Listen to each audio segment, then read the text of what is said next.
Benissimo e benvenuti. Oggi parliamo un po' di fotografia, anzi scenderemo un po' nel tecnico, per cui chi non ha le palle di ascoltare, insomma, magari gli consiglio di vedere qualche altro video e non di questo che parleremo esplicitamente di una lente.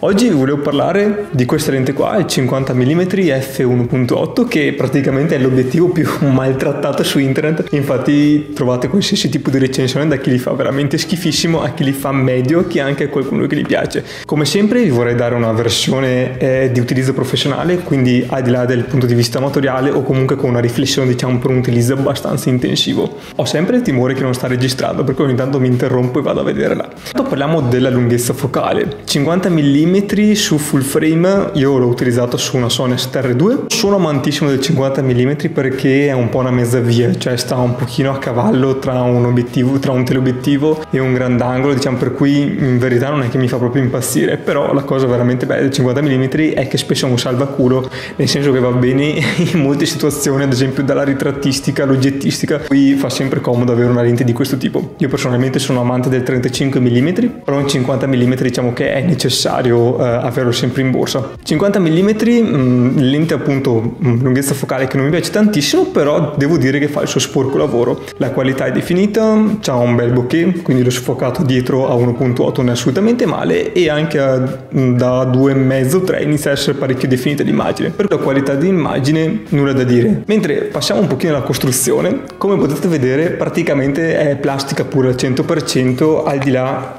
dell'anello metallico su cui si avvita, per cui l'anello ottimo, tutto il resto cosa dire, in plasticone praticamente. Però devo dire che fa il suo sporco lavoro. Chiaramente non è una lente da tanti soldi, appunto si vede nell'utilizzo di materiali, però devo dire che sia ghiera che paraluce che innesto, ecco, non ho mai dato particolari problemi anche durante un utilizzo normale, per cui devo dire che lo promuovo pieni voti, appunto legato al prezzo. Iniziamo invece a parlare di uso vero e proprio. Allora, abbiamo detto appunto che l'immagine è molto nitida durante l'utilizzo, per cui perfetto, e che mi piace, ha dei file anche abbastanza pastosi per cui si riescono ad utilizzare in post produzione ottenendo degli effetti interessanti. Mentre il lato negativo, e qua secondo me andiamo un po' sulle note dolenti ad un utilizzo diciamo professionale, nel senso anche di utilizzo intensivo, è la messa a fuoco. Ecco, la messa a fuoco risulta spesso lenta, troppo lenta, cioè ok vabbè, aspettare qualche decimo di secondo, però a volte tipo sbarella per qualche secondo, inizia a fare tipo il lavoro, senti la macchina fa e tipo non prende mai il soggetto, e lì inizia ad essere problematico. Per cui per l'utilizzo foto o sportivo, però diciamo dove è richiesta una messa a fuoco abbastanza veloce, ecco, questa sicuramente non è una lente utilizzabile.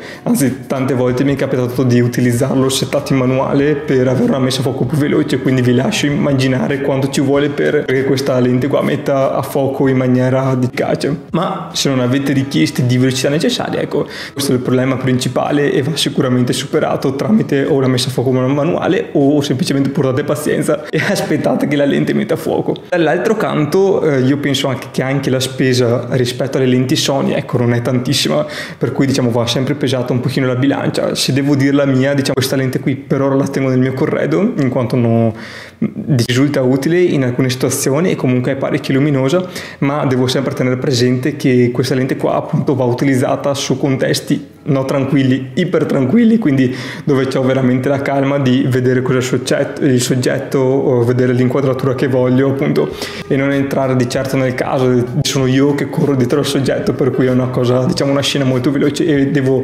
sfruttare ogni secondo per ottenere uno scatto buono. Quindi cosa dire, utilizzate ad un uso veramente tranquillo, super consigliato, un'ottica che mi piace. Se vi piace poi il 50 mm come lunghezza focale, devo dire che fa il suo dignitoso lavoro. Se lo utilizzate invece per un uso sportivo, comunque avete in mente di utilizzarlo ad un uso diciamo abbastanza veloce, ecco, secondo me tipo esistono tante lenti di meglio. Anzi, vi rimando, se volete, al link, quello sull'MC11, che è praticamente l'adattatore che potete montare su Sony, e ad esempio ci potete attaccare un 50 mm 1.4 della Canon, e secondo me ottenete dei risultati migliori e bene o male il prezzo siamo sulla stessa bilancia. Ecco, consiglio, se lo trovate usato a pochi soldi, sicuramente fate l'acquisto che ne vale la pena. Se lo dovete prendere nuovo inizia ad avere alcuni dubbi, quindi vedete un pochino voi anche in base alle vostre esigenze. Questa recensione è stata un pochino tecnica, appunto abbiamo parlato di una lente fotografica, per cui oggi non parliamo di comunicazione. Spero che vi sia stato utile. Se chiaramente conoscete qualcuno che aveva bisogno di informazioni, se volete condivideteli pure questo video, e se avete qualcosa da dire, chiaramente scrivete qua sotto che vi rispondo. Grazie mille e alla prossima recensione, anche perché ho 2 o 3 cose che vi devo dire. Ciao!